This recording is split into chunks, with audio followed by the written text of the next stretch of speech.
누구나 한 번쯤은 이런 경험을 해본 적이 있을 것입니다. 어느 날부터인가 모든 일이 자꾸만 어긋나고 마치 보이지 않는 거대한 바위가 앞길을 가로막고 있는 것 같은 답답함을 느끼게 됩니다. 예전 같았으면 쉽게 해결되었던 작은 문제들도 이상하게 복잡해지고 사람들과의 관계에서도 예기치 못한 갈등이 생겨납니다. 늘상 무언가에 쫓기듯 살다 보면 이런 생각이 듭니다. 왜 나만 이렇게 힘들까? 왜 내 주변에는 좋은 일이 일어나지 않을까 하는 마음이 가슴 밑바닥에 가라앉은 채 무거운 돌덩이처럼 자리 잡게 됩니다. 그러다 보면 하루하루가 견디기 어려워지고 마음이 쉴 틈 없이 흔들리게 됩니다. 그런데 어느 순간부터 이상할 만큼 깨달음이 찾아왔습니다. 이러한 어려움들이 단순히 우연히 겹친 불운이 아니라 우리 내면 깊숙한 곳에 오랫동안 쌓여있던 과거의 업장들이 정화되기를 간절히 원하고 있다는 신호였던 것입니다. 부처님께서는 화엄경에서 이렇게 말씀하셨습니다. 업은 마치 종자와 같아서 때가 되면 반드시 싹을 틔운다. 그러나 참된 지혜로 관찰하고 정진하는 자는 업의 속박에서 벗어날 수 있다. 이 말씀은 우리가 지금 겪고 있는 고통스러운 순간들이 영원히 계속되는 것이 아니라 올바른 방법으로 극복할 수 있다는 희망을 전해줍니다. 바로 그때가 우리가 멸정업진원과 함께 해야 하는 순간입니다. 멸정업진원은 과거의 무거운 업장과 나쁜 운의 흐름을 완전히 씻어내는 불가사의한 힘을 지닌 법문입니다. 수천 년 동안 무수히 많은 수행자들이 이 진언을 통해 삶의 전환점을 맞이했습니다. 멸정업진언은 옴 훔바라 훔바라 훔바라야 사바하입니다. 이 진언 속에는 모든 번뇌와 업장을 소멸시키는 부처님의 무한한 자비와 지혜가 오롯이 담겨 있습니다.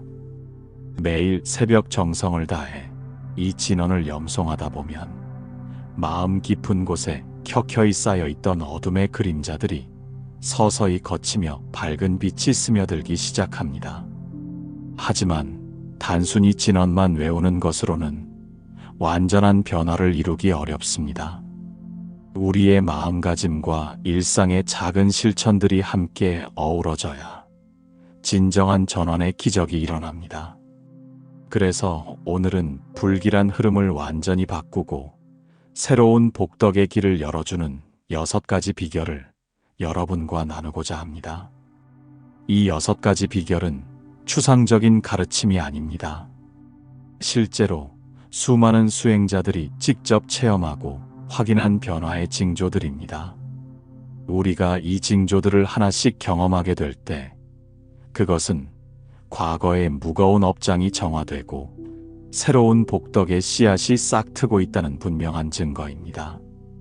그럼 이제부터 이 변화의 징조들에 대해 차근차근 살펴보겠습니다. 우리가 왜 이러한 징조들을 알아야 하는지, 그리고 각각의 징조가 우리 삶에 어떤 의미를 가지는지를 깊이 있게 나누어 보겠습니다. 이 6가지 징조를 통해 우리는 단순히 어려움을 견디는 것이 아니라 그 어려움을 통해 더 큰 지혜와 자비를 얻을 수 있음을 깨닫게 될 것입니다.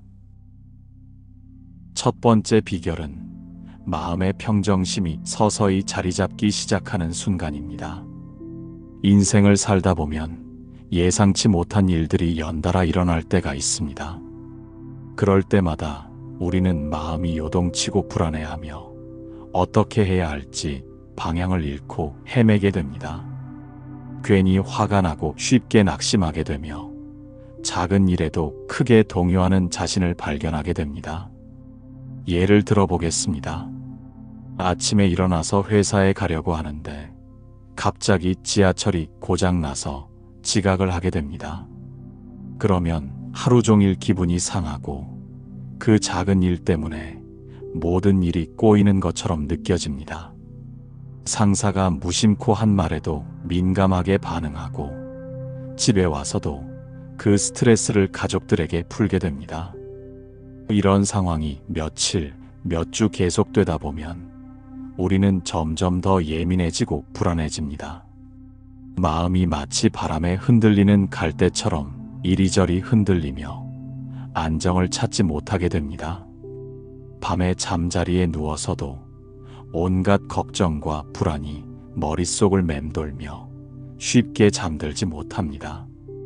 그런데 어느 날부터인가 이상할 만큼 마음이 차분해지기 시작합니다. 예전 같았으면 몇 날 며칠을 속상해하며 잠 못 이루었을 일들이 생겨도 어쩐지 마음 깊은 곳에서 잔잔한 평온함이 올라오는 것을 느끼게 됩니다. 문제가 사라진 것은 아니지만 그 문제를 바라보는 우리의 시각이 달라진 것입니다. 바로 그때가 멸정업진원의 첫 번째 효험이 나타나기 시작하는 순간입니다. 이것이 바로 과거의 업장이 정화되면서 나타나는 첫 번째 징조입니다. 부처님께서는 중화함경에서 이렇게 말씀하셨습니다. 마음이 평정을 얻은 자는 풍랑 속에서도 흔들리지 않는 큰 바위와 같다. 그의 마음은 이미 번뇌의 속박에서 벗어나기 시작한 것이다. 이 말씀은 우리가 경험하는 평정심이 단순한 무감각이나 체념이 아니라 진정한 지혜가 싹트기 시작했다는 것을 의미합니다. 여기서 말하는 평정심이란 무엇일까요? 그것은 감정이 없어지는 것이 아닙니다. 오히려 모든 감정을 있는 그대로 받아들이면서도 그 감정에 휩쓸리지 않는 깊은 안정감을 말합니다. 마치 잔잔한 호수 위에 파문이 일어나도 호수 바닥은 여전히 고요한 것과 같습니다. 일상생활에서 이런 변화를 경험할 수 있습니다. 직장에서 상사가 이유 없이 화를 내거나 부당한 일을 당해도 예전처럼 밤새도록 분노에 휩싸여 있지 않게 됩니다. 물론 처음에는 기분이 상하고 화가 나지만 그 감정이 오래 지속되지 않습니다. 마치 잔잔한 물에 돌을 던졌을 때 파문이 일어났다가 금세 다시 고요해지는 것처럼 우리 마음도 금세 평온을 되찾게 됩니다. 자녀들이 말을 듣지 않거나 배우자와 의견 차이가 생겨도 감정적으로 대응하기보다는 한 발 물러서서 상황을 객관적으로 바라볼 수 있게 됩니다. 왜 저렇게 행동할까라고 상대방을 원망하기보다는 저 사람도 나름의 사정이 있겠지라고 이해하려는 마음이 생깁니다. 평정심이 자리 잡기 시작하면 수면의 질도 좋아집니다. 예전에는 작은 일에도 밤새 뒤척이며 잠 못 이루었는데 이제는 하루 있었던 일들을 차분히 정리하고 감사한 마음으로 잠자리에 들 수 있게 됩니다. 설사 낮에 힘든 일이 있었더라도 내일은 더 좋은 날이 될 거야라는 희망을 가지고 편안하게 잠들 수 있습니다. 또한 평정심이 생기면 건강도 좋아집니다. 스트레스가 줄어들면서 소화도 잘 되고 두통이나 어깨 결림 같은 증상들도 자연스럽게 완화됩니다. 얼굴 표정도 부드러워지고 주변 사람들이 요즘 많이 편해 보인다라고 말하는 것을 듣게 됩니다. 한 정진 수행자의 일화가 있습니다. 50 중반의 한 어머니가 있었는데 성인이 된 자녀들과의 관계 때문에 몇 년간 마음고생이 심했습니다. 자녀들은 각자의 삶에 바빠서 어머니의 마음을 헤아리지 못했고 명절에만 얼굴을 비치는 것도 마지못해 하는 듯 했습니다. 그 어머니는 매일 밤 눈물로 지새우며 억장이 무너지는 심정으로 살아왔습니다. 내가 평생 저 아이들을 위해 희생했는데 이제 나이 들어서는 이렇게 외면당해야 하나 하는 원망과 서러움이 가슴 깊은 곳에 응어리져 있었습니다. 친구들과 만나서도 자녀 자랑을 하는 다른 어머니들을 보면 부러우면서도 서운한 마음이 들었습니다. 그러던 중 멸정업진원을 알게 되어 매일 새벽 정성껏 염송하기 시작했습니다. 처음 몇 주간은 별다른 변화를 느끼지 못했지만 한 달쯤 지나자 신기한 일이 일어났습니다. 자녀들의 무관심한 태도가 여전함에도 불구하고 예전처럼 가슴이 쿵 내려앉거나 속이 타는 일이 줄어들기 시작한 것입니다. 어느 날 둘째 아들이 또다시 차갑게 대하며 말없이 집을 나갔을 때도 그 어머니는 이상하게 마음이 편안했습니다. 아들에 대한 걱정과 사랑은 여전했지만 그 감정들이 자신을 괴롭히지 않았습니다. 오히려 아들도 나름의 사정이 있을 거야. 지금은 힘든 시기이니까 이해해주자라는 마음이 생겨났습니다. 몇 달 후 그 아들이 직장에서 큰 스트레스를 받고 있었다는 사실을 알게 되었습니다. 승진 경쟁 때문에 매일 야근을 하고 있었고 그 스트레스 때문에 집에 와서도 예민해져 있었던 것입니다. 그제서야 그 어머니는 그래서 그랬구나. 내가 너무 성급하게 판단했구나 하고 깨달았습니다. 이러한 변화는 멸정업진언이 우리 마음 깊은 곳에 쌓여있던 분노와 원망의 업장을 서서히 녹여내고 있다는 증거입니다. 과거의 상처와 아픔들이 정화되면서 우리는 비로소 진정한 평화를 맛보기 시작하는 것입니다. 부처님께서는 법구경에서 또 이렇게 설하셨습니다. 원망은 원망으로 풀리지 않고 오직 자비로만 풀린다. 이것이 영원불변의 진리이다. 이 가르침이 보여주는 바는 우리가 경험하는 평정심이 단순히 개인적인 위안이 아니라 우주의 근본 진리와 하나가 되어가는 과정이라는 것입니다. 평정심이 자리 잡기 시작하면 우리는 세상을 보는 눈이 달라집니다. 모든 일이 우연히 일어나는 것이 아니라 인과의 법칙에 따라 필연적으로 나타나는 현상임을 깨닫게 됩니다. 어려운 상황도 우리를 성장시키고 깨우치기 위한 부처님의 자비로운 가르침으로 받아들일 수 있게 됩니다. 예전에는 왜 하필이면 나에게만 이런 일이 생기나라고 원망했다면 이제는 이 일을 통해 내가 배워야 할 것이 무엇일까라고 생각하게 됩니다. 문제를 회피하거나 남을 탓하기보다는 그 문제를 통해 자신을 돌아보고 성장할 수 있는 기회로 받아들이게 됩니다. 또한 평정심이 생기면 다른 사람들과의 관계도 훨씬 좋아집니다. 우리가 차분하고 안정되어 있으면 주변 사람들도 우리 앞에서 편안함을 느끼게 됩니다. 가족들도 집에 오면 마음이 편해지고 직장 동료들도 우리와 일하는 것을 즐거워하게 됩니다. 평정심은 또한 우리의 판단력을 향상시킵니다. 감정에 휩쓸리지 않고 차분한 상태에서 상황을 바라보면 더 현명한 결정을 내릴 수 있게 됩니다. 급하게 서두르거나 충동적으로 행동하지 않고 신중하게 생각한 후에 최선의 선택을 할 수 있게 됩니다. 이런 변화들은 모두 멸정업진언이 우리 마음 깊은 곳에서 일으키는 정화의 작용입니다. 과거생에서 쌓인 불안과 초조함, 분노와 원망의 업장들이 하나씩 녹아내리면서 본래 우리 마음에 있던 평온하고 지혜로운 성품이 드러나기 시작하는 것입니다. 그것이 바로 멸정업진언이 가져오는 첫 번째 선물입니다. 마음의 평정심을 통해 우리는 삶의 풍파 속에서도 흔들리지 않는 내적 안정감을 얻게 되고 진정한 행복의 기초를 다지게 됩니다. 두 번째 비결은 삶과 죽음에 대한 깊은 성찰이 시작되는 순간입니다. 살아가다 보면 대부분의 시간을 일상의 바쁜 일들에 쫓겨보내게 됩니다. 아침에 일어나서 밤에 잠들 때까지 해야 할 일들로 가득하고 내일 걱정, 다음 달 걱정으로 마음이 분주합니다. 그러다 보면 정작 가장 중요한 것들을 놓치고 살게 됩니다. 젊을 때는 특히 그렇습니다.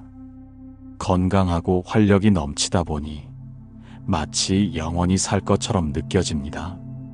죽음이라는 것은 아주 먼 미래의 일이거나 다른 사람에게만 일어나는 일처럼 여겨집니다. 그래서 오늘 하루하루를 소중히 여기기보다는 당연한 것으로 받아들이며 지나쳐버립니다. 하지만 나이가 들면서 조금씩 변화가 시작됩니다. 주변에서 아는 사람들이 하나둘씩 세상을 떠나고 자신의 몸에도 예전과 다른 변화들이 나타나기 시작합니다. 그때서야 비로소 나도 언젠가는 죽는구나라는 현실을 조금씩 받아들이게 됩니다. 그런데 어느 순간부터 문득 이런 생각이 들기 시작합니다. 지금 이렇게 바쁘게 살고 있지만 정말 중요한 것이 무엇인지에 대해 깊이 생각해 본 적이 있는가 하는 질문이 마음 깊은 곳에서 올라오는 것입니다. 특히 죽음에 대한 생각이 예전보다 자주 떠오르면서 삶의 무상함에 대해 진지하게 성찰하게 됩니다. 바로 그때가 우리 내면의 지혜가 깨어나기 시작하는 순간입니다. 이것이야말로 멸정업진원의 두 번째 효험이 나타나는 징조입니다. 부처님께서는 대반열반경에서 이렇게 말씀하셨습니다. 모든 유의법은 무상하다. 이를 깨달아 정진하라. 이 말씀은 세상의 모든 것이 영원하지 않다는 진리를 깨달을 때 비로소 진정한 수행이 시작된다는 것을 의미합니다. 여기서 말하는 무상에 대한 깨달음은 단순히 머리로만 아는 지식이 아닙니다. 가슴 깊은 곳에서 우러나오는 절실한 깨달음입니다. 우리가 지금 소중하게 여기고 있는 모든 것들, 건강도 재산도 명예도 사랑하는 사람들과의 인연도 모두 언젠가는 사라질 것이라는 사실을 진정으로 받아들이게 되는 것입니다. 이러한 성찰은 처음에는 두렵고 슬프게 느껴질 수 있습니다. 자신이 사랑하는 모든 것들이 영원하지 않다는 사실을 받아들이는 것은 쉬운 일이 아니기 때문입니다. 하지만 이 깨달음이 깊어질수록 우리는 오히려 더 큰 평안을 경험하게 됩니다. 왜냐하면 무상에 대한 깨달음은 동시에 해탈에 대한 희망을 가져다 주기 때문입니다. 지금의 고통과 어려움도 영원하지 않다는 것을 알게 되면서 모든 것을 초월할 수 있는 가능성을 발견하게 되는 것입니다.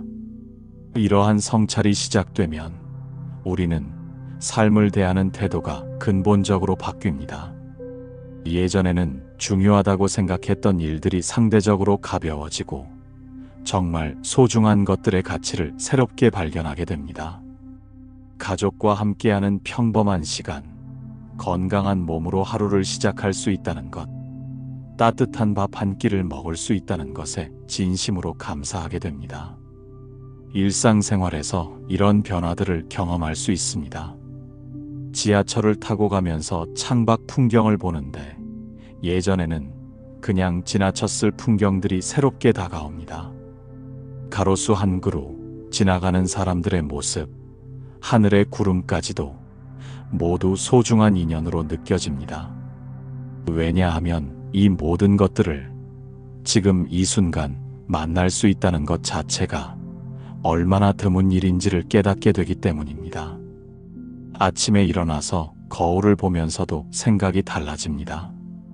예전에는 오늘도 또 하루가 시작이구나 하며 당연하게 여겼는데 이제는 오늘 하루를 건강하게 시작할 수 있다는 것이 얼마나 감사한 일인가 하는 마음이 듭니다. 어젯밤에 편안히 잠들었다가 아침에 무사히 깨어날 수 있다는 것 자체가 기적 같은 일이라고 느껴집니다. 가족들과 식사하는 시간도 전혀 다르게 다가옵니다. 예전에는 그저 배고픔을 채우는 시간이었다면 이제는 사랑하는 사람들과 함께 보낼 수 있는 소중한 시간이라는 것을 깨닫게 됩니다. 언제까지 이렇게 함께 식사할 수 있을지 모르기 때문에 한 끼 한 끼가 모두 특별한 의미를 가지게 됩니다. 또한 사람들과의 관계에서도 변화가 일어납니다. 예전에는 상대방의 부족한 점들만 눈에 띄고 불평불만이 많았는데, 이제는 그 사람과 함께할 수 있는 시간이 한정되어 있다는 것을 알기 때문에 더욱 소중하게 대하게 됩니다. 부모님께 안부를 묻는 전화 한 통, 자녀와 나누는 대화 한마디가 모두 귀중한 순간으로 다가옵니다. 특히 부모님에 대한 마음이 크게 변합니다. 예전에는 부모님이 잔소리를 하거나 같은 말을 반복하실 때 짜증이 났는데, 이제는 언제까지 부모님의 목소리를 들을 수 있을까 하는 생각이 들면서 더욱 귀하게 여기게 됩니다. 부모님과 함께 보낼 수 있는 시간이 생각보다 많지 않다는 것을 깨달으면서 더욱 자주 안부를 묻고 더욱 정성껏 모시려는 마음이 생깁니다. 직장에서의 태도도 달라집니다. 예전에는 승진이나 연봉 인상 같은 것들이 삶의 전부인 것처럼 여겨졌는데, 이제는 그런 것들도 모두 일시적인 것이라는 것을 알게 됩니다. 물론 최선을 다해 일하지만 결과에 대한 집착이 줄어들고 과정 자체를 즐길 수 있게 됩니다. 무엇보다 시간에 대한 관념이 완전히 바뀝니다. 예전에는 시간이 무한히 있는 것처럼 느껴져서 많은 시간을 의미 없이 보냈는데, 이제는 하루하루가 얼마나 소중한지를 깨닫게 됩니다. 하루 24시간이 결코 길지 않다는 것을 알게 되면서 매 순간을 더욱 의미 있게 보내려고 노력하게 됩니다. 텔레비전을 보거나 스마트폰을 만지작거리며 시간을 보내는 대신 책을 읽거나 명상을 하거나 가족과 대화하는 시간을 늘리게 됩니다. 의미 없는 수다나 남의 험담보다는 서로를 격려하고 지혜를 나누는 대화를 선호하게 됩니다. 부처님께서는 법화경에서 또 이렇게 설하셨습니다. 생사의 고해에서 벗어나고자 하는 마음이 일어날 때 그것이 보리심의 시작이다. 이 가르침이 전해주는 바는 죽음에 대한 깊은 성찰이 단순히 우울한 생각이 아니라 진정한 해탈을 향한 첫걸음이라는 것입니다. 무상에 대한 깨달음이 깊어질수록 우리는 더욱 간절한 마음으로 수행에 정진하게 됩니다.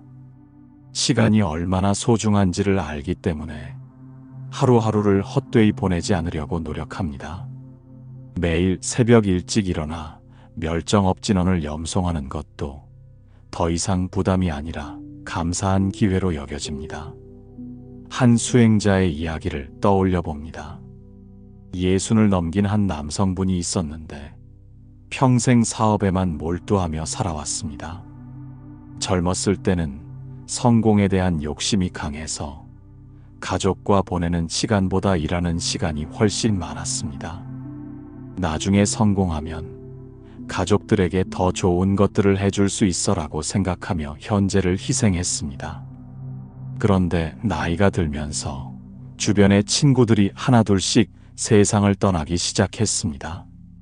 어떤 친구는 갑작스러운 심장마비로, 어떤 친구는 암으로 세상을 떠났습니다. 그제서야 그는 죽음이 결코 먼 일이 아니라는 것을 깨달았습니다. 멸정업진언을 알게 된 후 매일 새벽 염송하면서 그는 자신의 삶을 돌아보게 되었습니다. 나는 지금까지 무엇을 위해 살았나?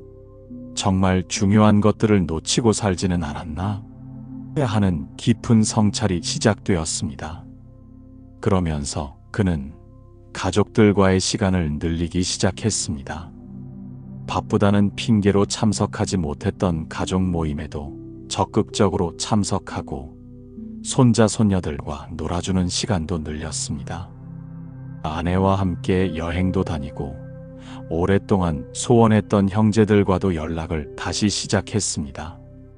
또한 그는 자신이 쌓아온 재산이 죽음과 함께 모두 의미가 없어진다는 것을 깨달았습니다. 그래서 살아있는 동안 의미 있는 곳에 기부도 하고 어려운 이웃들을 돕는 일에도 적극적으로 참여하게 되었습니다. 이러한 변화는 과거 생의 무명과 어리석음의 업장이 정화되면서 나타나는 현상입니다. 우리가 진정한 지혜의 눈을 뜨기 시작했다는 증거인 것입니다. 무상에 대한 깨달음이 깊어지면 우리는 또한 다른 사람들의 고통을 더 깊이 이해하게 됩니다. 모든 사람이 결국은 죽음이라는 같은 운명을 맞이한다는 것을 알기 때문에 서로에 대한 연민과 이해가 깊어집니다. 남을 판단하고 비판하기보다는 함께 이 무상한 삶을 살아가는 동반자로 여기게 됩니다. 또한 자연에 대한 감각도 예민해집니다. 봄에 피는 꽃들, 여름의 푸른 나무들, 가을의 단풍, 겨울의 하얀 눈까지 모든 자연 현상이 무상함의 가르침을 보여주는 스승처럼 느껴집니다. 꽃이 피었다가 지는 것을 보면서 인생의 무상함을 깨닫고 계절이 바뀌는 것을 보면서 모든 것의 변화무쌍함을 이해하게 됩니다. 이런 깨달음들은 우리를 더욱 겸손하게 만듭니다. 자신도 결국은 이 무상한 세계의 일부라는 것을 알기 때문에 교만하거나 우쭐해할 이유가 없다는 것을 깨닫게 됩니다. 오히려 이 짧은 생에서 조금이라도 의미 있는 일을 하고 다른 사람들에게 도움이 되는 삶을 살고 싶다는 간절한 마음이 생깁니다. 그것이 바로 멸정업진원이 가져오는 두 번째 선물입니다. 삶과 죽음에 대한 깊은 성찰을 통해 우리는 진정으로 의미 있는 삶을 살아갈 수 있는 지혜를 얻게 되고 매 순간을 더욱 소중히 여기며 살 수 있게 됩니다. 세 번째 비결은 마음속 깊은 곳에서 참회의 눈물이 흘러나오는 순간입니다. 오랜 시간 살아오면서 우리는 수많은 잘못을 저지르며 살아왔습니다. 어떤 것들은 기억나지만 어떤 것들은 이미 잊혀진 지 오래입니다. 하지만 우리의 의식 깊은 곳에는 그 모든 업들이 고스란히 새겨져 있습니다. 때로는 밤에 잠들기 전 갑자기 과거의 후회스러운 일들이 떠올라 잠 못 이루는 밤을 보내기도 합니다. 젊었을 때는 특히 그런 일들이 많았을 것입니다. 자신의 이익만을 생각하며 다른 사람에게 피해를 주었던 일들, 부모님께 불효했던 순간들, 친구를 배신했던 기억들, 약한 사람을 괴롭혔던 일들이 하나둘씩 떠오르면서 마음이 무거워집니다. 때로는 그때는 어쩔 수 없었어. 나도 모르고 한 일이야. 다들 그렇게 하지 않았나라고 스스로를 합리화하려고 했지만 마음 깊은 곳에서는 늘 무언가 찜찜하고 불편한 감정이 남아 있었습니다. 그 감정들이 쌓이고 쌓여서 마음의 짐이 되어 있었던 것입니다. 그런데 어느 날부터인가 이상할 만큼 과거의 잘못들이 선명하게 떠오르기 시작합니다. 그것도 단순히 기억나는 것이 아니라 그때의 상황과 감정까지 생생하게 재현되면서 마음 깊은 곳에서 참회의 마음이 우러나오는 것입니다. 이때 흘리는 눈물은 슬픔의 눈물이 아니라 정화의 눈물입니다. 바로 그때가 우리 내면의 업장들이 본격적으로 정화되기 시작하는 순간입니다.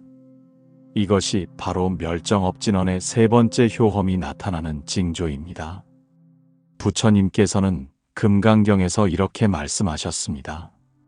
과거의 업장이 소멸될 때는 반드시 그 업의 모습이 나타난다.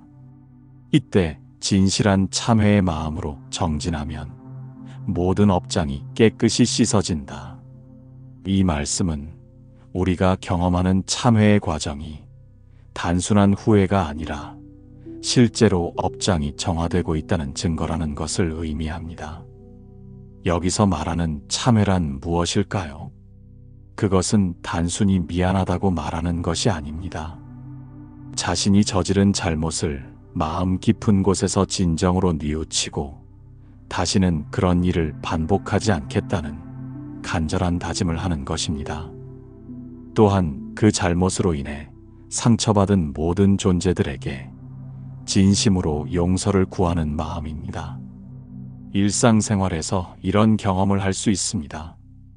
갑자기 어린 시절 부모님께 말대꾸하며 속상하게 해드렸던 일이 떠오르면서 그때의 부모님 마음이 얼마나 아프셨을지가 가슴 깊이 와닿습니다. 단순히 그때는 어렸으니까라고 넘어가는 것이 아니라 진정으로 부모님께 죄송한 마음이 들며 눈물이 나오게 됩니다. 혹은 친구와의 다툼에서 상대방에게 상처가 되는 말을 했던 순간이 떠오르면서 그 친구가 얼마나 힘들었을지를 생각하게 됩니다. 그때는 자신이 옳다고 생각했지만 지금 돌이켜보니 너무 매정하고 잔인했다는 것을 깨닫게 됩니다. 직장에서 후배나 부하 직원에게 권위적으로 대했던 일들, 가게 직원에게 무례하게 굴었던 순간들, 길에서 만난 노인이나 장애인을 무시했던 기억들이 하나둘씩 떠오르면서 그때마다 상대방이 받았을 상처를 생각하니 견딜 수 없는 죄책감이 밀려옵니다. 이럴 때 자연스럽게 눈물이 흘러나오는데 이 눈물은 매우 특별한 의미를 가집니다.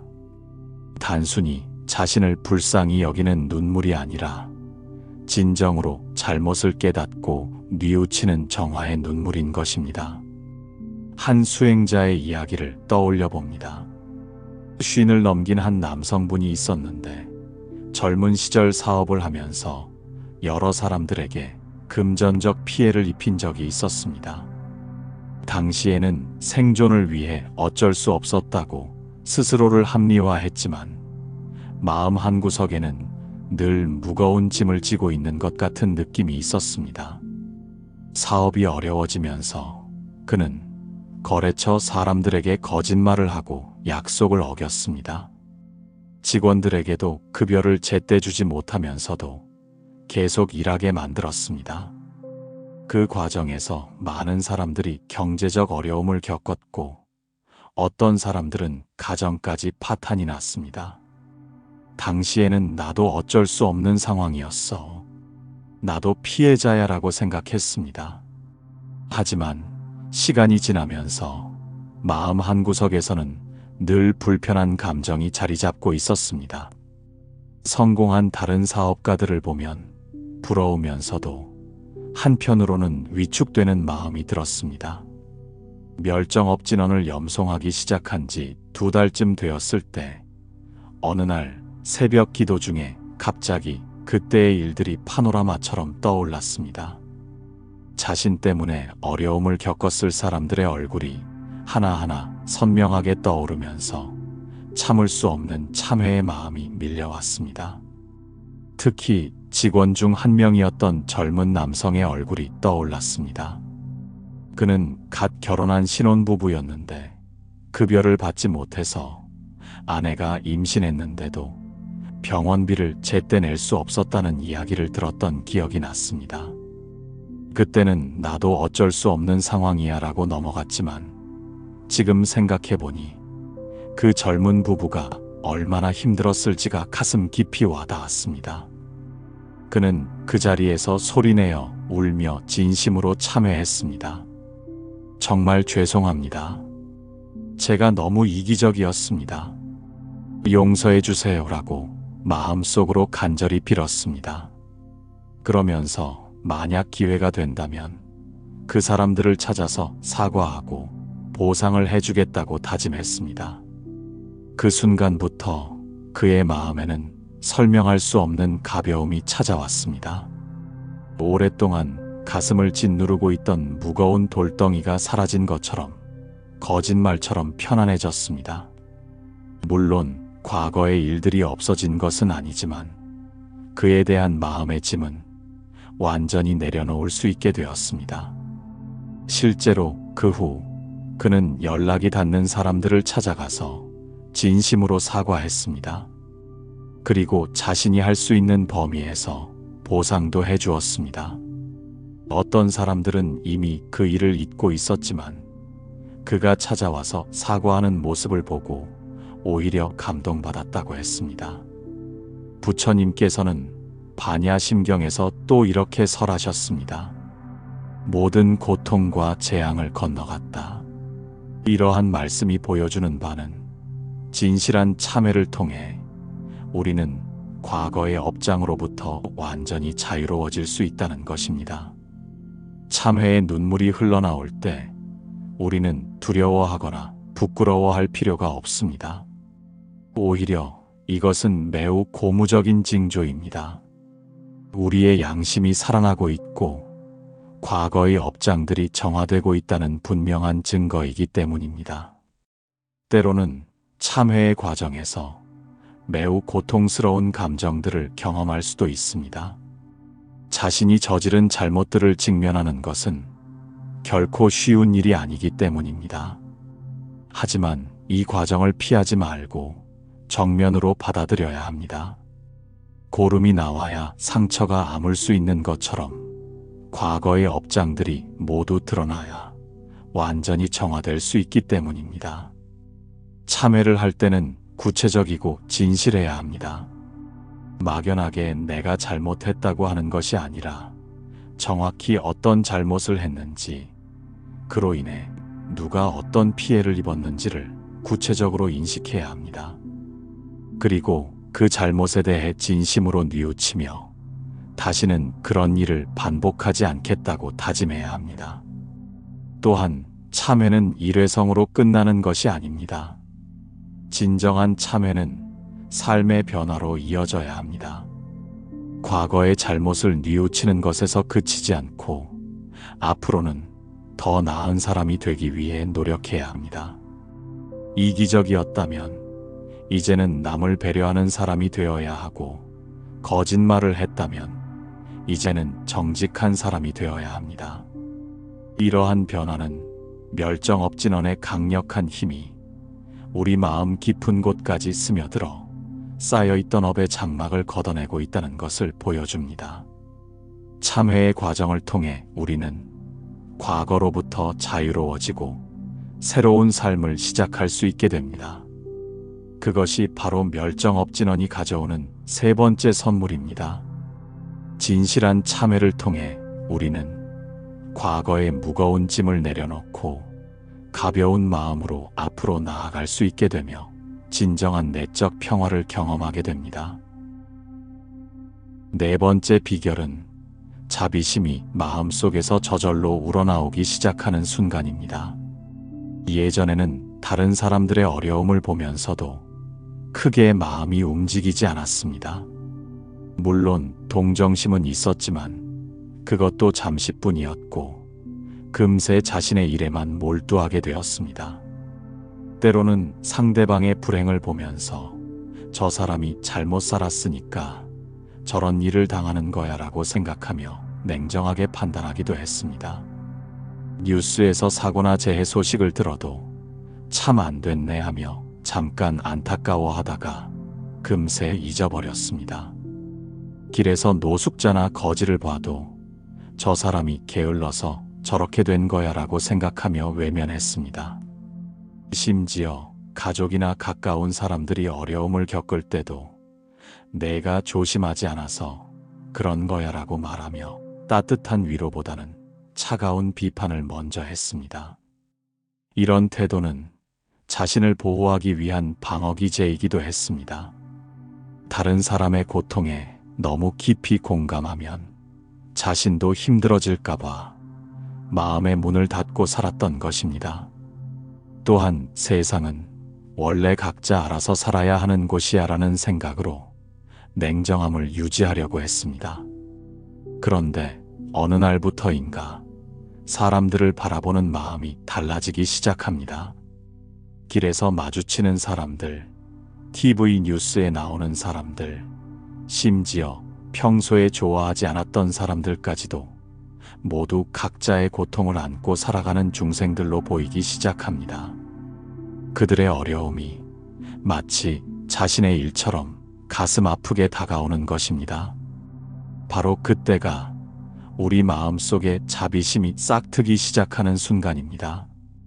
이것이 바로 멸정업진원의 네 번째 효험이 나타나는 징조입니다. 부처님께서는 법화경에서 이렇게 말씀하셨습니다. 모든 중생을 자신의 자식처럼 여기는 마음이 일어날 때 그것이 진정한 자비심이다. 이 말씀은 우리가 경험하는 자비심이 단순한 감정이 아니라 부처님의 마음과 하나가 되어가는 과정이라는 것을 의미합니다. 여기서 말하는 자비심은 동정심과는 다릅니다. 동정심은 상대방을 불쌍히 여기는 마음이지만 자비심은 상대방의 고통을 자신의 고통처럼 느끼면서도 그들을 도우려는 적극적인 의지를 가진 마음입니다. 또한 자비심은 상대방을 판단하지 않습니다. 그들이 왜 그런 상황에 처하게 되었는지를 따지기보다는 지금 이 순간 그들이 겪고 있는 고통을 어떻게 덜어줄 수 있을지를 생각합니다. 일상생활에서 이런 변화를 경험할 수 있습니다. 지하철에서 술에 취해 중얼거리는 사람을 봐도 예전처럼 눈살을 찌푸리지 않게 됩니다. 오히려 저 사람도 무슨 사연이 있어서 저렇게 술에 의존하게 되었을까 하는 생각이 듭니다. 혹시 직장에서 해고당했거나 가족 문제로 힘들어서 술을 마시는 건 아닐까 하며 연민의 마음이 생깁니다. 마트에서 계산이 늦다고 직원에게 화를 내는 손님을 봐도 그 사람의 분노 뒤에 숨어있는 스트레스와 피로를 이해하려고 노력하게 됩니다. 저분도 하루 종일 일하느라 지쳤을 텐데 그래서 예민해진 거겠구나 하는 마음이 들면서 가능하다면 그 상황을 중재하고 싶은 마음이 생깁니다. 뉴스에서 사건 사고 소식을 들을 때도 반응이 달라집니다. 예전에는 참 안 됐네 하고 넘어갔다면 이제는 피해자들의 고통이 마음 깊이 와닿습니다. 만약 자신이 도울 수 있는 일이 있다면 적극적으로 돕고 싶다는 마음이 생기고 실제로 기부나 봉사활동에 참여하게 됩니다. 가족 관계에서도 큰 변화가 일어납니다. 예전에는 자녀나 배우자의 부족한 점들만 보이고 자꾸 고치려고 했는데 이제는 그들도 각자의 고민과 어려움을 가지고 있다는 것을 이해하게 됩니다. 비판하고 지적하기보다는 따뜻하게 감싸 안으려는 마음이 생깁니다. 자녀가 공부를 하지 않거나 말썽을 부릴 때도 왜 말을 안 듣니 하며 화내기보다는 우리 아이도 나름의 스트레스가 있구나 하며 이해하려고 노력하게 됩니다. 그리고 어떻게 하면 아이가 더 행복할 수 있을지를 고민하게 됩니다. 특히 나이 든 부모님을 대할 때 변화가 두드러집니다. 예전에는 부모님이 같은 말을 반복하거나 건망증을 보일 때 짜증이 났는데 이제는 평생 우리를 위해 희생하신 부모님의 노고를 생각하며 더욱 세심하게 돌보려는 마음이 생깁니다. 부모님이 느리게 걸으시거나 말씀을 잘 못 알아들으실 때도 나도 언젠가는 저렇게 되겠구나 하며 연민과 이해의 마음을 갖게 됩니다. 직장에서도 변화가 나타납니다. 예전에는 능력이 부족한 동료나 부하 직원을 보면 답답해하고 비판적으로 대했는데 이제는 그들도 나름대로 최선을 다하고 있다는 것을 인정하게 됩니다. 누구나 장단점이 있고 서로 도우며 함께 성장해 나가야 한다는 마음이 생깁니다. 부처님께서는 자바함경에서 또 이렇게 설하셨습니다. 자비심은 모든 공덕의 뿌리이다. 자비심이 있는 곳에 부처님의 가르침이 있고 자비심이 있는 곳에 해탈의 길이 있다. 이 가르침이 보여주는 바는 자비심이 우리의 영적 성장에 있어서 가장 중요한 요소라는 것입니다. 자비심이 깊어질수록 우리는 더 많은 사람들을 도우고 싶어 합니다. 길에서 노인이 무거운 짐을 들고 가시면 자연스럽게 도와드리고 싶어지고 어려운 상황에 처한 이웃이 있으면 내가 할 수 있는 범위에서 도움을 주려고 합니다. 이것은 의무감이나 보상을 바라는 마음에서가 아니라 순수한 자비심에서 우러나오는 행동입니다. 또한 자비심이 깊어지면 동물들에 대한 마음도 달라집니다. 예전에는 길거리의 야옹이나 강아지들을 그냥 지나쳤는데 이제는 그들도 우리와 같은 생명체로서 고통과 즐거움을 느끼는 존재라는 것을 깨닫게 됩니다. 가능한 범위에서 그들에게도 따뜻한 관심을 보이려고 노력합니다. 벌레나 곤충들에 대해서도 마음이 바뀝니다. 예전에는 집에 들어온 벌레를 보면 당연히 죽였는데 이제는 가능한 한 죽이지 않고 밖으로 내보내려고 노력합니다. 작은 생명이라도 소중하다는 것을 깨닫게 되기 때문입니다. 한 불자의 이야기가 생각납니다. 40 중반의 한 여성분이 있었는데 오랫동안 시어머니와의 관계 때문에 고민이 많았습니다. 시어머니는 까다로운 성격에 며느리에게 여러 가지 간섭을 많이 하셨습니다. 그 며느리는 속으로 늘 불만이 쌓여 있었고 때로는 시어머니에게 차갑게 대하기도 했습니다. 멸정업진언을 염송하기 시작한 지 몇 달 후 어느 날 시어머니를 바라보는 마음이 달라지기 시작했습니다. 평소 잔소리가 많고 간섭이 심하다고 생각했던 시어머니의 모습이 사실은 외로움과 걱정 때문이었다는 것을 깨닫게 된 것입니다. 시어머니는 남편을 일찍 여의고 혼자 사시면서 아들 가정에 뭔가 문제가 생기지 않을까 하는 불안감이 있으셨던 것입니다. 그래서 자꾸 간섭하고 조언하려고 하셨던 것이었습니다. 또한 나이가 들면서 점점 외로워지시는데 그 외로움을 달래기 위해 며느리와 대화하고 싶어 하셨던 것이었습니다. 이것을 깨달은 후 그 며느리는 시어머니를 대하는 태도가 완전히 달라졌습니다. 예전에는 짜증스럽게 느껴졌던 시어머니의 말씀들이 이제는 걱정과 사랑에서 우러나온 것이라고 이해하게 되었습니다. 그리고 시어머니의 외로움을 덜어드리기 위해 더 자주 안부를 묻고 함께 시간을 보내려고 노력했습니다. 시어머니도 며느리의 변화를 느끼시고 매우 기뻐하셨습니다. 이전에는 서로 어색했던 관계가 이제는 진정한 모녀지간처럼 가까워졌습니다. 그 며느리는 자비심이 생기니까 모든 관계가 좋아졌어요 라고 고백했습니다. 이러한 자비심의 확장은 멸정업진언이 우리 마음속의 이기심과 냉정함의 업장을 정화시키고 있다는 증거입니다. 과거 생에서 쌓인 무자비함과 잔인함의 업들이 녹아내리면서 본래 우리 마음에 있던 부처님의 자비로운 성품이 드러나기 시작하는 것입니다. 자비심이 우러나오기 시작하면 우리의 인간관계도 근본적으로 변화합니다. 사람들이 우리 주변에 더 많이 모이게 되고 갈등이 줄어들며 서로를 이해하고 배려하는 분위기가 형성됩니다. 이는 자비심이 가진 강력한 치유의 힘 때문입니다. 자비심이 있는 사람 곁에 있으면 마음이 편안해집니다. 판단받지 않는다는 안정감이 있고 따뜻하게 받아들여진다는 느낌이 있기 때문입니다. 그래서 자연스럽게 사람들이 모여들고 좋은 인연들이 많이 생기게 됩니다.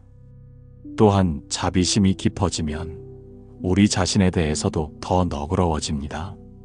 예전에는 자신의 부족한 점들을 가혹하게 비판하고 자책했는데 이제는 나도 완벽하지 않은 사람이니까 조금씩 나아지면 되지 않은 마음이 생깁니다.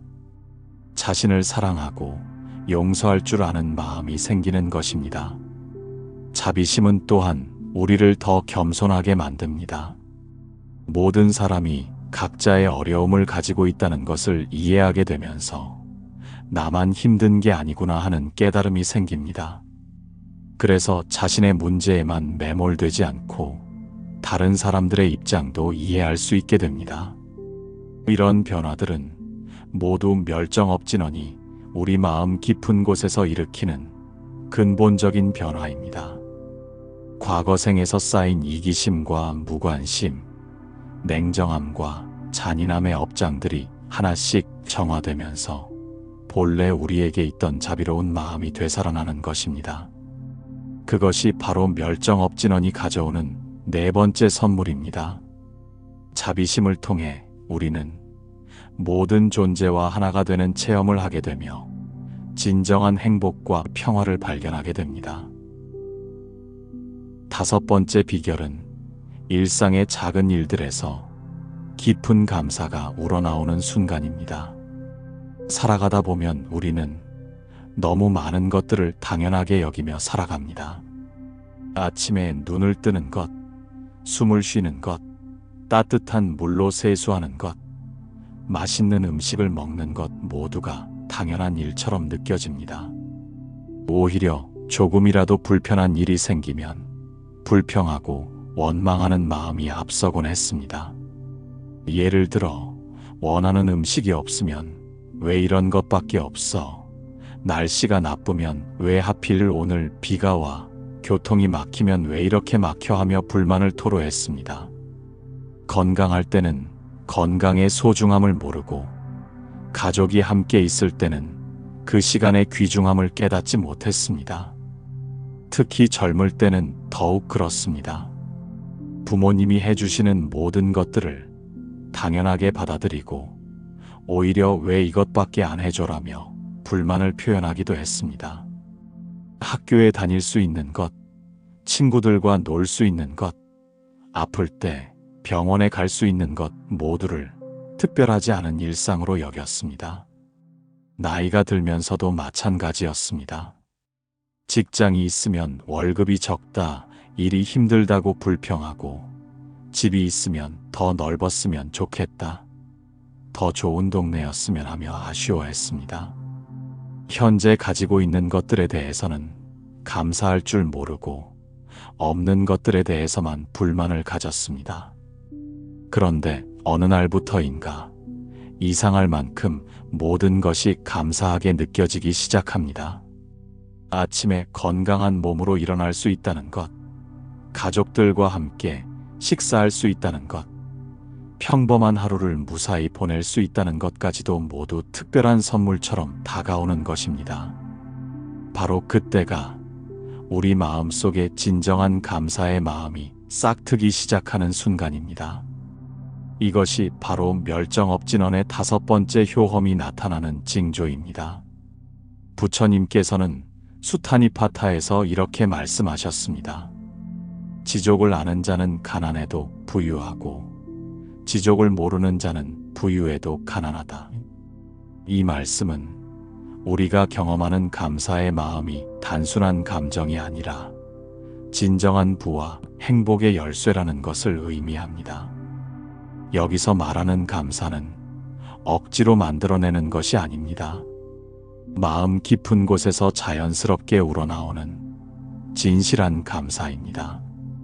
지금 이 순간 내가 누리고 있는 모든 것들이 얼마나 소중하고 귀한 것인지를 진정으로 깨닫게 되는 것입니다.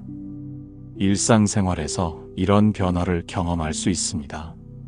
아침에 일어나 창문을 열었을 때 들어오는 신선한 공기가 예전과는 다르게 느껴집니다. 그 공기 한 모금 한 모금이 생명을 주는 귀한 선물처럼 다가옵니다. 밤새 우리가 숨 쉴 수 있도록 공기를 공급해준 나무들과 식물들에게 진심으로 감사하는 마음이 생깁니다. 물을 사용할 때도 마찬가지입니다. 수도꼭지를 틀면 언제든지 깨끗한 물이 나오는 것이 얼마나 놀라운 일인지를 깨닫게 됩니다. 세계에는 깨끗한 물을 구하기 어려운 곳들이 많다는 것을 생각하면 우리가 마시는 물 한 모금이 얼마나 귀한지를 알 수 있습니다. 식사 시간에도 큰 변화가 일어납니다. 밥 한 그릇이 식탁에 오르기까지 수많은 사람들의 수고가 들어갔다는 것을 생각하게 됩니다. 농부가 씨를 뿌리고 물을 주며 정성껏 키운 곡식, 그것을 수확하고 운반한 사람들, 도정하고 포장한 사람들, 판매한 사람들까지 모든 분들에게 감사한 마음이 듭니다. 또한 쌀 한 톨 한 톨이 얼마나 소중한지를 깨닫게 됩니다. 햇볕과 비와 바람, 그리고 대지의 영양분이 모두 합쳐져서 만들어진 쌀알 하나하나가 모두 자연의 선물이라는 것을 느끼게 됩니다. 그래서 밥 한 그릇을 먹을 때도 정성껏 감사하며 먹게 됩니다. 반찬 하나하나도 다르게 다가옵니다. 김치 한 젓가락을 먹으면서도 이 배추를 기른 농부분, 양념을 만든 분, 김치를 담근 분 모두에게 감사합니다라는 마음이 절로 듭니다. 심지어 소금 한 알에도 바닷물이 증발되어 만들어진 이 소금이 내 몸에 필요한 영양을 공급해 주는구나 하며 감사하게 됩니다. 옷을 입을 때도 마찬가지입니다. 추위와 더위로부터 우리를 보호해주는 옷 한 벌에도 목화를 기르고 실을 뽑고 천을 짜고 옷을 만든 수많은 손길이 담겨 있다는 것을 깨닫게 됩니다. 이런 소중한 옷을 입을 수 있다는 것 자체가 얼마나 큰 복인지를 느끼게 됩니다. 잠자리에 들 때도 감사함이 넘칩니다. 따뜻한 이불을 덮고 편안한 침대에서 잠들 수 있다는 것이 얼마나 행복한 일인지를 깨닫게 됩니다. 세상에는 추위와 더위, 비바람을 피할 곳이 없는 사람들이 많다는 것을 생각하면 안전한 집에서 편안히 잠들 수 있다는 것이 정말 큰 선물이라는 것을 알게 됩니다. 가족들에 대한 감사도 더욱 깊어집니다. 예전에는 가족이 함께 있는 것을 너무 당연하게 여겼는데 이제는 건강하게 함께 할 수 있는 하루하루가 모두 선물이라는 것을 알게 됩니다. 배우자의 작은 배려, 자녀들의 밝은 웃음소리, 부모님의 안부 전화 하나하나가 모두 감사의 대상이 됩니다. 아이가 엄마 하고 부르는 소리, 남편이 수고했어 하고 말해주는 한마디, 부모님이 밥 먹었니 하고 물어보시는 것까지도 모두 소중한 사랑의 표현으로 느껴집니다. 이런 평범한 일상의 순간들이 사실은 가장 특별하고 귀한 시간이라는 것을 깨닫게 됩니다. 건강에 대한 감사도 커집니다. 예전에는 건강할 때 건강의 소중함을 몰랐는데 이제는 아침에 일어나서 몸이 아프지 않다는 것만으로도 감사하게 됩니다. 두 다리로 걸을 수 있고 두 눈으로 볼 수 있고 두 손으로 만질 수 있다는 것이 얼마나 놀라운 능력인지를 깨닫게 됩니다. 심지어 어려운 상황이나 힘든 일들에 대해서도 감사하는 마음이 생깁니다. 이것은 체념이나 포기가 아닙니다. 그 어려움들이 우리를 더 성숙하게 만들고 다른 사람들의 고통을 이해할 수 있게 해주는 소중한 가르침이라는 것을 깨닫기 때문입니다. 예를 들어 질병을 겪으면서 건강의 소중함을 깨닫게 되고 경제적 어려움을 통해서는 물질의 진정한 의미를 배우게 됩니다. 인간관계의 갈등을 통해서는 사랑과 용서의 중요성을 깨닫게 됩니다. 이 모든 것들이 우리를 더 지혜롭고 자비로운 사람으로 만들어주는 선생님 역할을 한다는 것을 이해하게 됩니다. 부처님께서는 천수경에서 또 이렇게 설하셨습니다. 한 방울의 물도 소중히 여기고 한 톨의 쌀도 함부로 하지 않는 마음이 곧 부처님의 마음이다. 이러한 말씀이 보여주는 바는 작은 것에 대한 감사가 깨달음의 시작이라는 것입니다. 감사의 마음이 깊어질수록 우리는 더욱 겸손해집니다.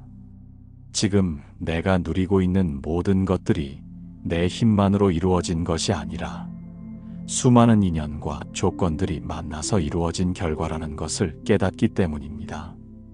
이런 깨달음은 우리로 하여금 더욱 열심히 살게 만들고 받은 만큼 남에게 베풀고 싶은 마음을 갖게 합니다. 또한 감사의 마음이 있으면 불평불만이 줄어듭니다. 더 있었으면 좋겠다는 생각보다는 지금도 충분히 행복하다는 마음이 생깁니다. 이것은 발전을 포기한다는 뜻이 아니라 현재에 만족하면서도 더 나은 미래를 위해 노력할 수 있는 건강한 마음가짐을 갖게 된다는 의미입니다. 한 불자의 이야기를 떠올려 봅니다. 50 중반의 한 여성분이 있었는데 평생 남편의 작은 수입 때문에 늘 경제적 불만이 많았습니다. 다른 집과 비교하면서 우리 집은 왜 이것밖에 안 되라고 자주 불평했습니다. 멸정업진원을 염송하기 시작한 후 서서히 마음이 변하기 시작했습니다. 어느 날 시장에서 장을 보면서 문득 우리 가족이 매일 세 끼 식사를 할 수 있다는 것이 얼마나 감사한 일인가 하는 생각이 들었습니다. 그날부터 그녀는 매일의 식사 준비를 다르게 바라보기 시작했습니다. 예전에는 또 밥해야 하네 하며 귀찮아했는데 이제는 가족들에게 맛있는 음식을 해줄 수 있어서 감사하다 하는 마음이 들었습니다. 작은 평수의 집도 다르게 보이기 시작했습니다. 비좁다는 생각보다는 우리 가족이 안전하게 지낼 수 있는 집이 있어서 감사하다는 마음이 생겼습니다. 집 앞 작은 화분의 꽃들도 예전에는 눈에 들어오지 않았는데 이제는 매일 물을 주며 이렇게 아름다운 꽃을 볼 수 있어서 행복하다 하는 마음이 들었습니다. 남편에 대한 마음도 바뀌었습니다. 예전에는 다른 남편들은 돈도 많이 벌어오는데 하며 불만이 많았는데 이제는 건강하게 매일 일하러 나가서 우리 가족을 위해 노력해주는 고마운 사람으로 보이기 시작했습니다. 이런 마음의 변화는 가족 관계에도 큰 영향을 미쳤습니다.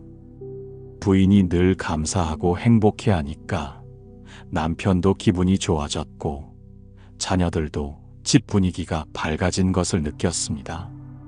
작은 집이지만 웃음소리가 끊이지 않는 행복한 가정이 되었습니다. 이러한 감사의 마음은 멸정업진원이 우리 마음속의 불평과 불만, 탐욕과 아집의 업장들을 정화시키고 있다는 증거입니다. 과거 생에서 쌓인 교만함과 감사할 줄 모르는 마음의 업들이 녹아내리면서 본래 우리에게 있던 겸손하고 감사하는 마음이 되살아나는 것입니다. 그것이 바로 멸정업진원이 가져오는 5번째 선물입니다.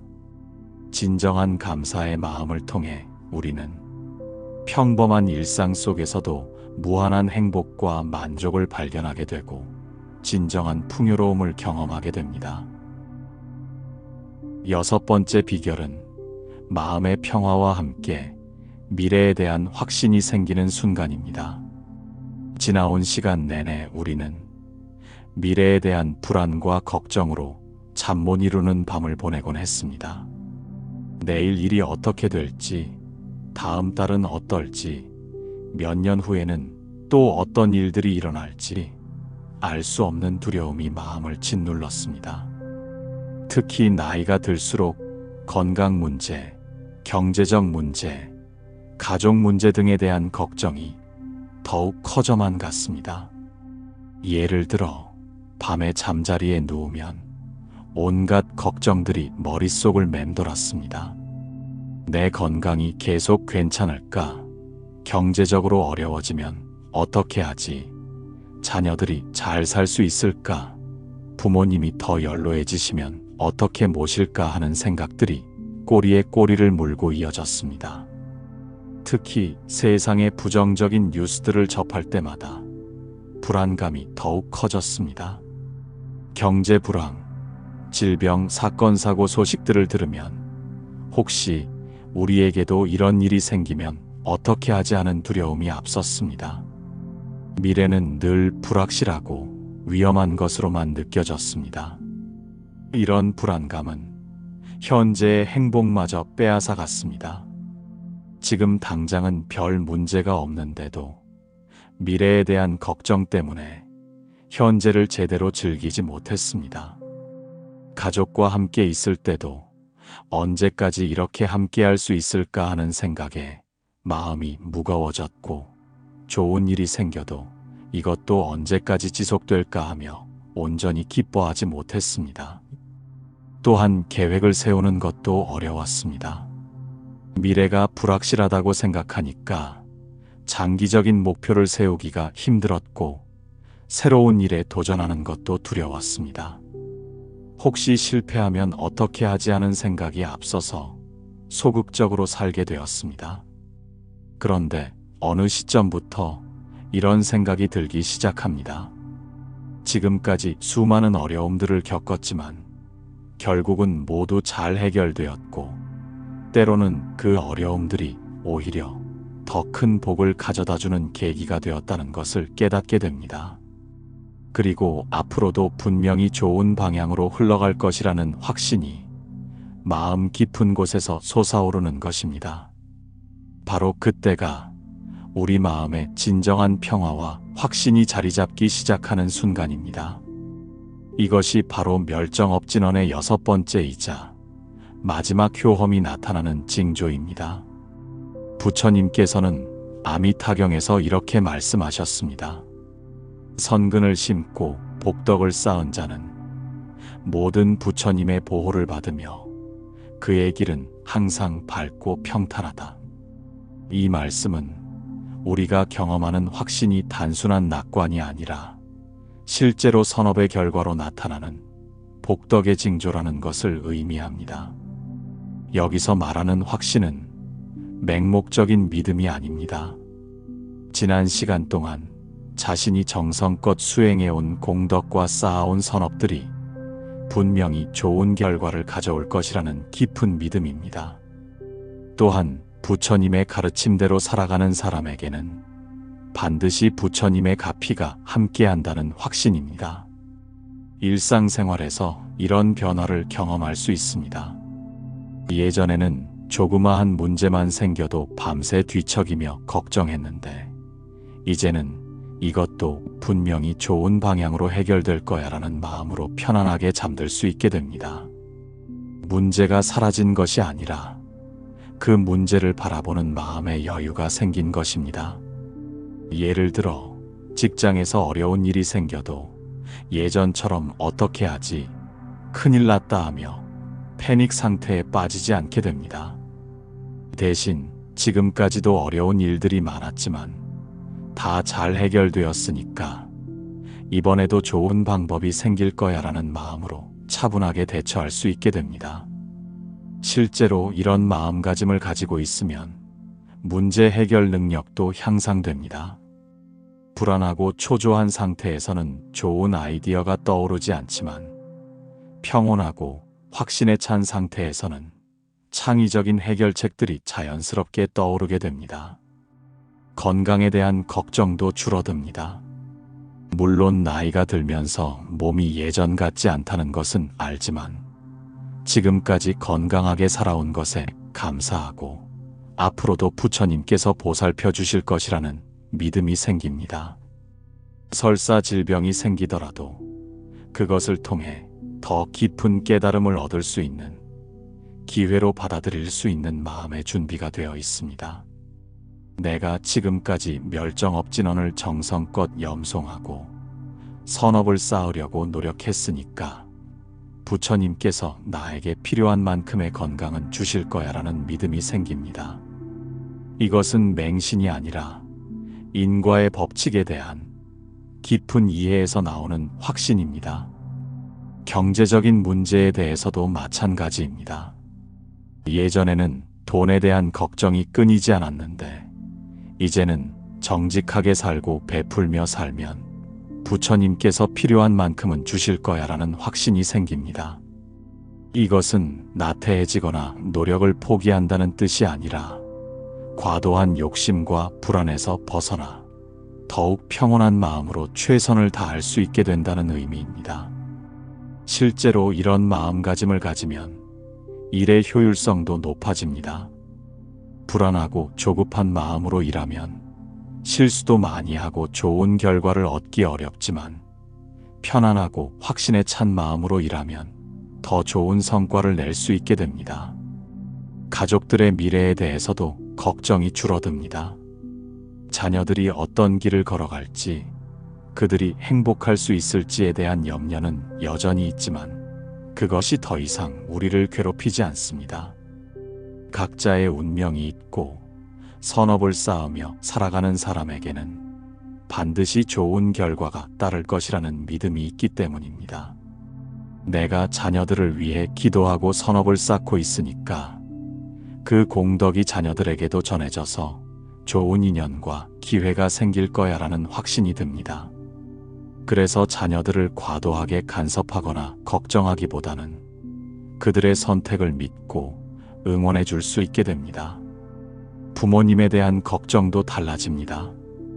부모님이 더 연로해지시는 것은 자연스러운 일이고 언젠가는 이별의 순간도 올 것이라는 것을 받아들이게 됩니다. 하지만 그것을 두려워하기보다는 부모님과 함께할 수 있는 시간을 더욱 소중히 여기고 효도할 수 있는 기회에 감사하게 됩니다. 한 정진 수행자의 일화가 생각납니다. 60 중반의 한 어머니가 있었는데 평생 자녀 걱정으로 마음고생이 심했습니다. 큰아들은 사업이 잘 안 되어 빚이 많았고 작은아들은 결혼 생활이 순탄하지 않았습니다. 밤마다 자녀들 걱정으로 잠 못 이루며 이유를 알 수 없는 불안에 시달렸습니다. 내가 평생 자녀들을 위해 희생했는데 왜 아이들이 이렇게 고생하지? 하는 원망스러운 마음도 있었고 내가 무엇을 잘못했나 하는 자책감도 있었습니다. 다른 집 자녀들이 잘 되는 것을 보면 부러우면서도 서운한 마음이 들었습니다. 멸정업 진언을 알게 된 후 매일 새벽 정성껏 염송하기 시작했는데 석 달쯤 지나자 신기한 일이 일어났습니다. 자녀들의 상황은 여전히 어려웠지만 그 어머니의 마음에는 이상한 평온함이 찾아온 것입니다. 어느 날 새벽 기도를 마치고 나서 문득 이런 생각이 들었습니다. 내가 이렇게 간절히 부처님께 기도드리고 있으니 분명히 좋은 일이 생길 거야. 지금까지도 어려운 일들이 많았지만 다 잘 해결되었잖아. 이번에도 부처님께서 좋은 방법을 만들어 주실 거야. 그 순간부터 그 어머니는 자녀들 걱정 때문에 잠 못 이루는 일이 없어졌습니다. 물론 자녀들에 대한 사랑과 관심은 여전했지만 그것이 불안과 걱정으로 변하지는 않았습니다. 오히려 우리 아이들이 이 어려움을 통해 더 성숙해질 거야라는 믿음이 생겼습니다. 실제로 그 후 몇 달 사이에 놀라운 일들이 일어났습니다. 큰아들의 사업에 좋은 기회가 생겨서 빚을 정리할 수 있게 되었고 작은아들 부부도 서로를 이해하게 되어 관계가 많이 좋아졌습니다. 무엇보다 그 어머니 자신이 더 이상 걱정과 불안에 시달리지 않고 평온한 마음으로 하루하루를 보낼 수 있게 되었습니다. 그 어머니는 멸정업 진언을 염송하면서 정말 마음이 편해졌어요. 이제는 미래가 두렵지 않아요. 부처님께서 다 알아서 해주실 거라는 믿음이 생겼거든요 라고 고백했습니다. 부처님께서는 법구경에서 또 이렇게 설하셨습니다. 선업을 쌓는 자의 길에는 항상 꽃이 피고 그의 발걸음마다 복이 따른다. 이 가르침이 전해주는 바는 우리가 경험하는 확신과 평화가 단순한 심리적 위안이 아니라 실제로 선업의 공덕이 현실에서 나타나고 있다는 증거라는 것입니다. 마음의 평화와 확신이 자리 잡으면 우리는 더욱 적극적으로 선업을 쌓게 됩니다. 두려움과 불안에서 벗어났기 때문에 다른 사람들을 도울 수 있는 여유가 생기고 베풀며 살 수 있는 마음의 공간이 만들어집니다. 이런 선순환이 계속되면서 우리의 삶은 더욱 풍요롭고 의미 있게 변화합니다. 또한 확신이 생기면 새로운 도전에도 적극적으로 나설 수 있게 됩니다. 실패하면 어떻게 하지라는 두려움보다는 좋은 결과가 있을 거야라는 기대감이 앞서기 때문입니다. 이런 긍정적인 마음가짐은 실제로 성공 확률을 높여주기도 합니다. 대인관계에서도 변화가 나타납니다. 확신에 찬 사람은 자연스럽게 매력적으로 보입니다.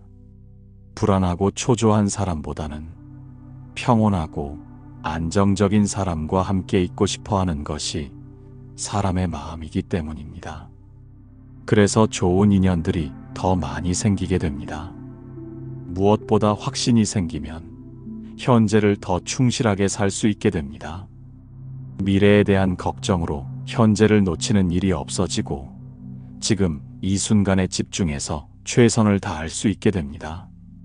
이것이야말로 진정한 행복의 비결입니다. 이러한 변화는 멸정업진원이 우리 마음속의 불안과 두려움, 의심과 회의의 업장들을 완전히 정화시켰다는 증거입니다. 과거 생에서 쌓인 모든 부정적인 업들이 깨끗이 씻어지면서 본래 우리에게 있던 평화롭고 확신에 찬 마음이 완전히 회복된 것입니다. 그것이 바로 멸정업진원이 가져오는 6번째이자 마지막 선물입니다. 마음의 평화와 미래에 대한 확신을 통해 우리는 진정한 자유와 해방을 경험하게 되고 어떤 상황에서도 흔들리지 않는 내적 안정감을 얻게 됩니다. 지금까지 멸정업진원과 함께 나타나는 6가지 변화의 징조들에 대해 나누어 보았습니다. 마음의 평정심이 자리 잡는 것부터 시작하여 삶과 죽음에 대한 깊은 성찰, 진실한 참회의 눈물, 자비심의 우러남, 일상에 대한 깊은 감사, 그리고 마침내 마음의 평화와 확신에 이르기까지의 전 과정이 바로 과거의 업장이 정화되는 순서입니다. 이 6가지 징조는 서로 독립적으로 나타나는 것이 아닙니다. 하나의 징조가 나타나면 자연스럽게 다음 징조로 이어지고 모든 징조가 조화롭게 어우러지면서 우리의 삶을 근본적으로 변화시킵니다. 그 변화들은 작은 기적이며 부처님의 무한한 자비가 우리 삶 속에 구현되는 신성한 과정입니다. 첫 번째 평정심이 자리 잡으면 자연스럽게 삶에 대한 깊은 성찰이 시작됩니다. 마음이 안정되어야 진정한 지혜가 싹틀 수 있기 때문입니다. 두 번째 성찰이 깊어지면 자신의 잘못을 직시할 수 있는 용기가 생기고 세 번째 참회의 과정을 통해 과거의 업장들이 정화됩니다. 과거의 짐을 내려놓고 나면 네 번째로 자비심이 자연스럽게 우러나오게 됩니다. 자신이 용서받은 경험이 있는 사람이 다른 사람을 더 깊이 이해하고 사랑할 수 있기 때문입니다. 다섯 번째 감사의 마음은 자비심의 자연스러운 결과입니다. 모든 존재에 대한 사랑이 깊어지면 모든 것에 대해 감사하게 되는 것입니다.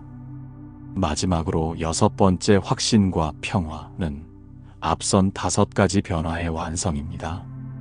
평정심을 갖고 깊이 성찰하며 진실하게 참회하고 자비롭게 살며 감사하는 마음으로 살아가는 사람에게는 반드시 부처님의 가피가 함께하게 됩니다.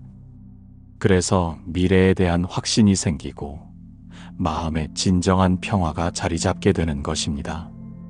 부처님께서는 화엄경에서 이렇게 말씀하셨습니다. 한 생각의 정진이 무량겁의 공덕을 낳고 한순간의 참회가 무식겁의 업장을 소멸시킨다. 이 말씀이 보여주는 바는 우리가 지금 이 순간 멸정업진원을 염송하고 실천하는 것이 얼마나 큰 의미를 가지는지를 깨닫게 해줍니다. 그러므로 멸정업진원을 가볍게 여기지 마십시오.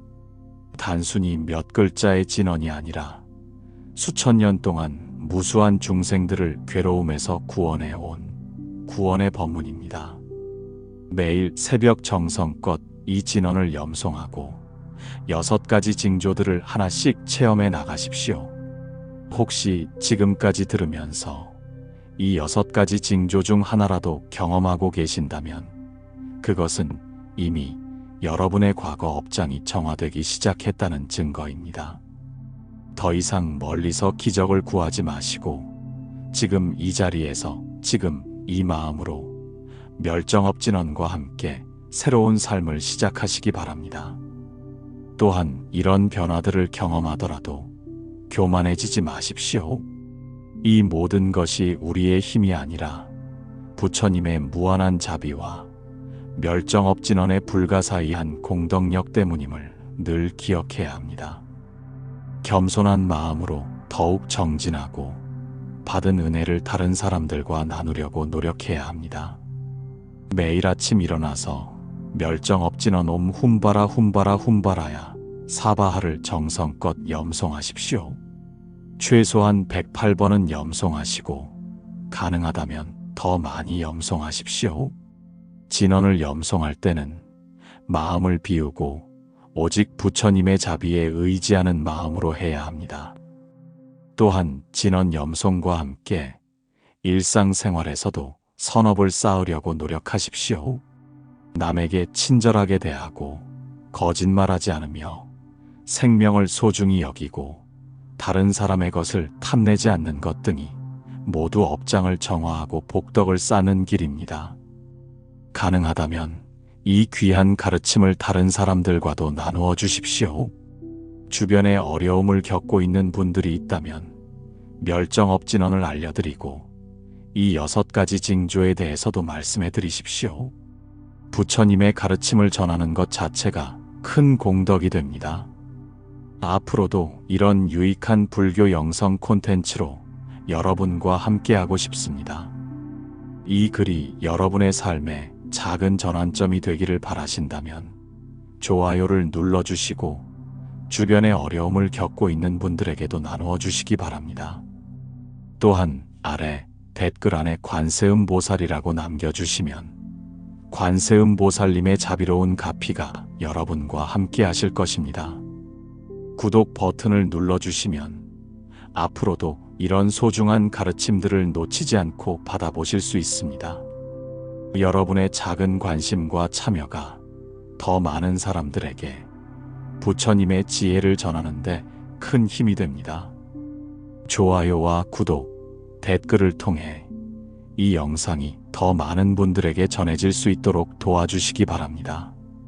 마지막으로 부처님의 무량한 자비와 지혜가 여러분과 여러분의 가정에 언제나 가득하기를 진심으로 발언합니다. 멸정업진원의 공덕력이 여러분의 모든 업장을 깨끗이 정화시키고 그 자리에 무한한 복덕과 지혜, 평안과 행복이 가득하기를 간절히 기원합니다.